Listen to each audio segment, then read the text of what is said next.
You've opened the Powers Playbook, your guide to family, wealth, and real estate. Hello and welcome back to the show, everybody. Another episode of the Powers Playbook. Welcome in. Thank you for being here.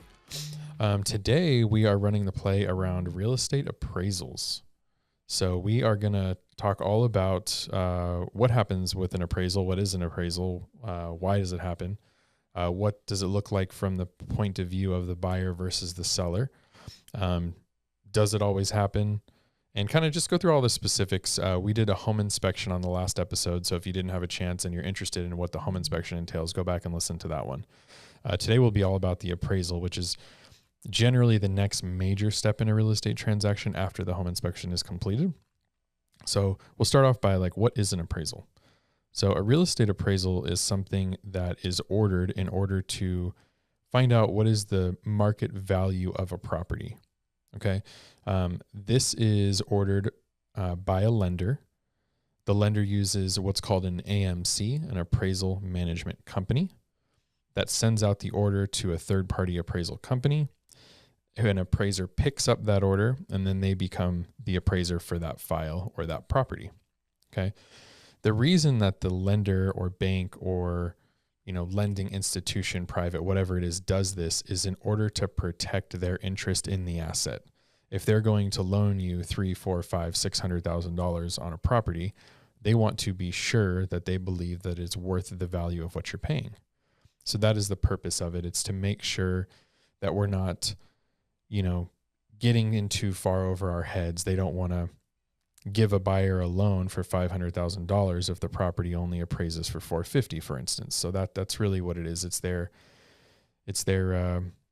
fail safe or their way of double checking the fact that the money that they're giving is correct in the money that they're borrowing, or allowing you to borrow, I should say. So that's in essence of what it is. You can do private appraisals, by the way. You don't necessarily have to get a loan. For instance, if you were selling a really unique property and you wanted to know, hey, what's my house worth? We look up comps and there really isn't anything quite like it, or it's a fully custom home or semi-custom home that's just kind of really hard to compare to others. Might not be the worst idea to get a private appraisal. The difference is that one's just not based on a specific loan type. It would just be to kind of get the overall valuation of what we think that house would be worth on the open market. All right, so I'm going to give you a little bit of my opinion in this episode as well as far as appraisals go. It's not a perfect system. That's my opinion. It is a system that we need, but I don't know that we couldn't make better changes to it moving forward, but that's probably another episode. But an appraisal, in essence, is one person's opinion of value. It is whatever that licensed appraiser believes the property to be worth. Now, yes, they are going to use a multitude of data, past sales, comparable sales, similar model matches, maybe in the same neighborhood or within close proximity. It's generally going to be all within a certain period of time, likely within the last 6 months if possible. So all of these are data points that they're going to use, and it is still one person's opinion of value. That's my biggest issue with the appraisal process, is it doesn't allow multiple opinions to come up with an overall evaluation. It is just the appraiser's opinion of value. And there are some nuances to that. It gets double checked, a lot of different things. And I always wonder, if we hired 3 different appraisers on the same property, would they come up with 3 different values?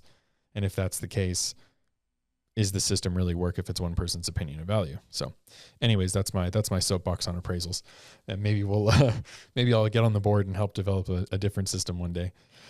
So if we're doing an appraisal, it is generally ordered based on the loan type, meaning that you could have an appraiser go for a conventional loan, an FHA loan, a VA loan, a USDA loan, a private loan, a hard money loan. There's all kinds of different ones. Our most common are FHA, VA, and conventional, always will be. Your FHA and VA have more strict rules on appraisal. Conventional rules are a little less strict. So just keep that in mind. If you are a buyer, you may have to look for a property in better condition or with specific things that you know are not wrong if you're going FHA or VA. Whereas conventional, you may be able to get by with things that are not necessarily correct or repairs that need to be made, and they'll still move forward and fund the loan for you. On the selling side, same thing. If you're going to accept a contract with the FHA or VA buyer, then typically that appraiser is going to be a little bit more strict. They have certain things that they're going to look for that they could have conditions on, maybe the seller having to fix. So some really common ones we see are earthquake straps on your water heater. That's a big one. The door that goes from your garage into the house has to be self-closing. There can't be any peeling paint on the outside of the house or any peeling paint on any wood outside of the house. No big problems with like stucco falling off the house on the outside. So there's just specific things that they look for and call out a lot of times. Smoke detectors are another one. Whereas a lot of those things on a conventional property or a conventional loan may all pass without.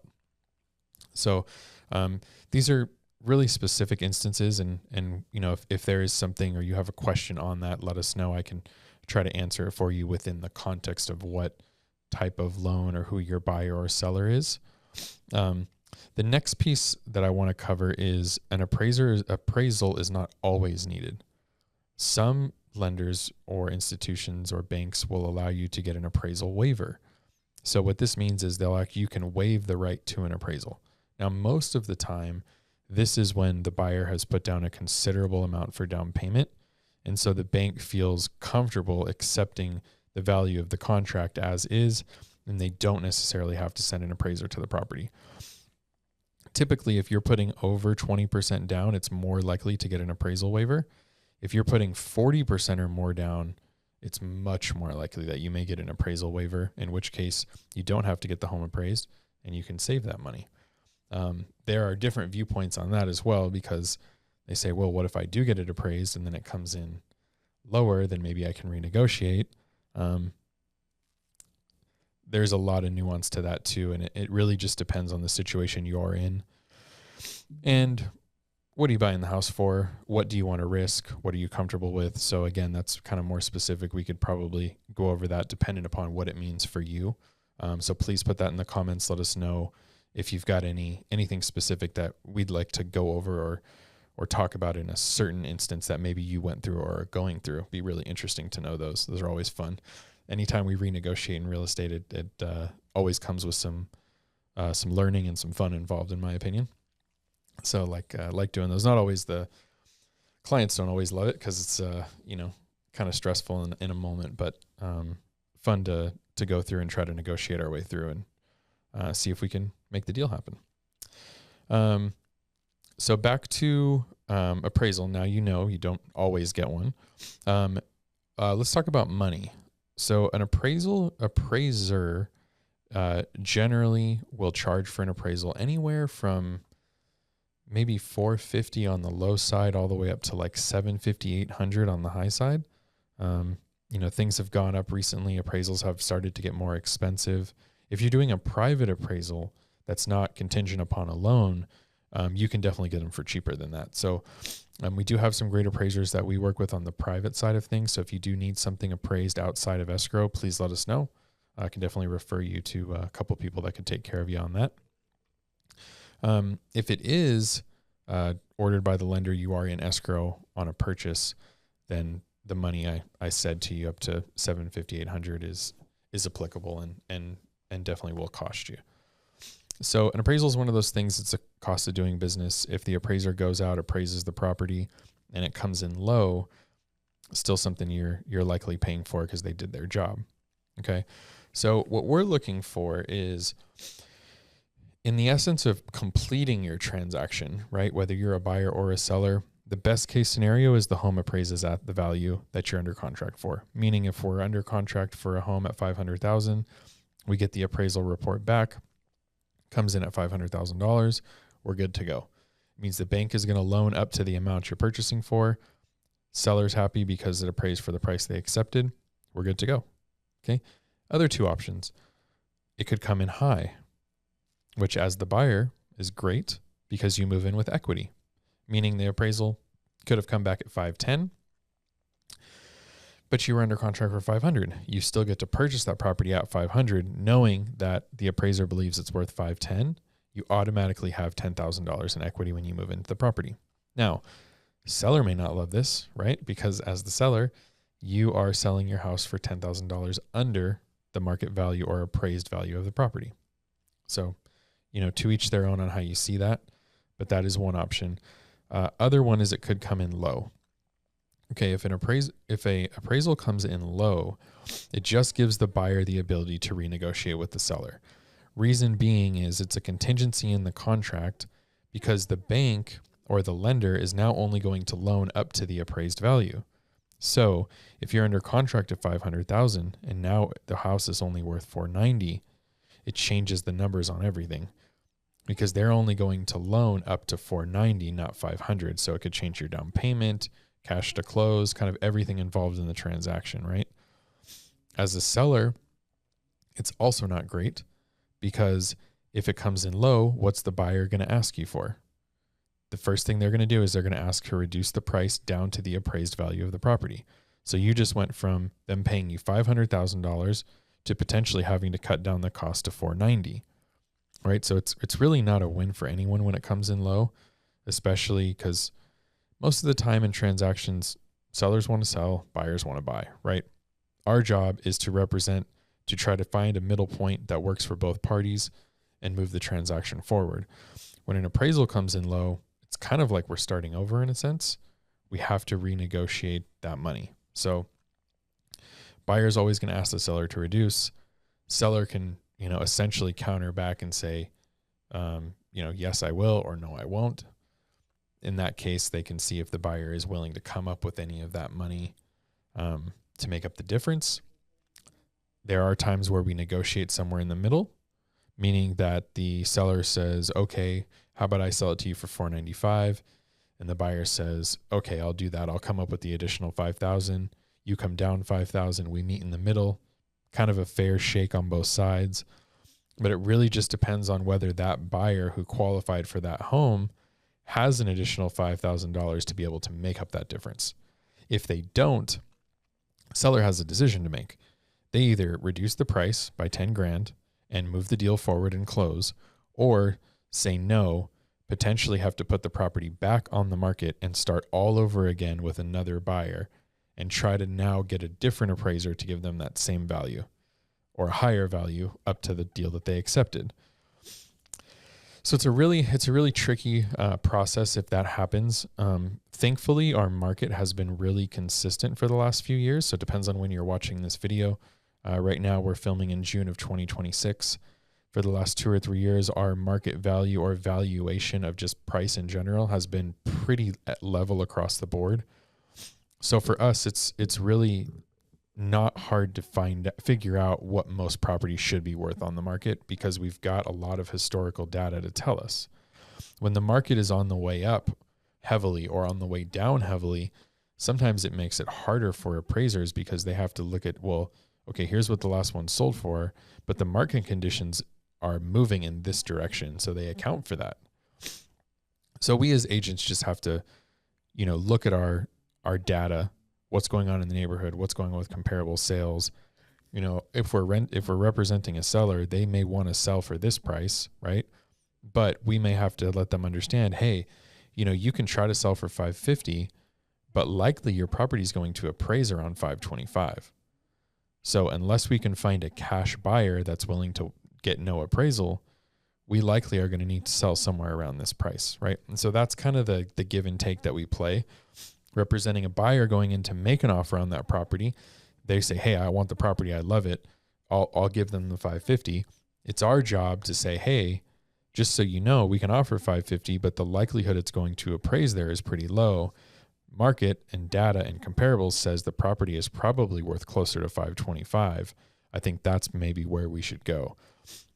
So that's where we come in, right, as professionals and real estate agents, is to try to help with that process of deciding where to offer, where are they going to be at, where could the appraisal come in at, because we can negotiate everything else, but when it comes in and the appraisal comes in at a different value, now all of a sudden we have to put all the pieces back together, right? So that is really where our professionalism and understanding of the market comes in as an agent. And what you should be looking for in the agent that you work with is to kind of understand and explain that process and try to set you up so that you get to go through the appraisal and not stop, rather than it come in, low, all of a sudden you get surprised and now we're trying to pick up the pieces and figure it out. So that in essence is the appraisal process, kind of from start to finish.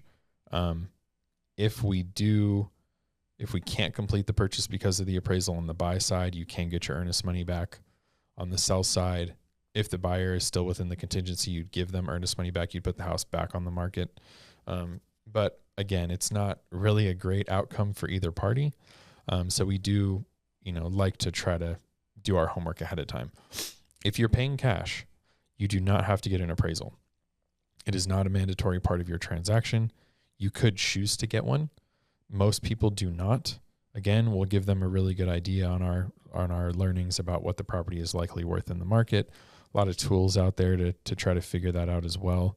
I feel like just the general audience and public and all of you listening to this, just in general in life, we're a whole lot smarter now with technology than we used to be. Like if you want to know what your property is worth, there's probably 5 websites you could look it up on before you call me, right? My job is to cut through that noise and give you a realistic valuation of what that means on the market, not just sitting at home on the computer, right? So I think that's maybe the difference, but in general, cash purchase, you do not have to get an appraisal. Sometimes people choose to, but not necessary. Depends on whether you want to spend the money to protect your investment. May also depend on what kind of house you're buying, right? We buying a $300,000 house cash that we know the value of, or we buying a $5 million house in cash? Where's our negotiating tactics and what is it worth to you at that point? So again, that's where we could get like in the details and kind of discuss for you specifically. But that in a nutshell is your appraisal process. When you get through the appraisal, you move on and we go forward and get your clear to close and get your loan fully approved, and we buy a house. Seller loves it too because they get to sell a house, right? That's the goal. So if you need anything from us, you know where to find us. You can email info@powersre.com. We've got a great library of content out there in different things in the Las Vegas and Henderson real estate market. A lot of general real estate information as well, and education if you want to go and look us up. Thank you for watching, and we will catch you on the next one. Have a great day, everybody.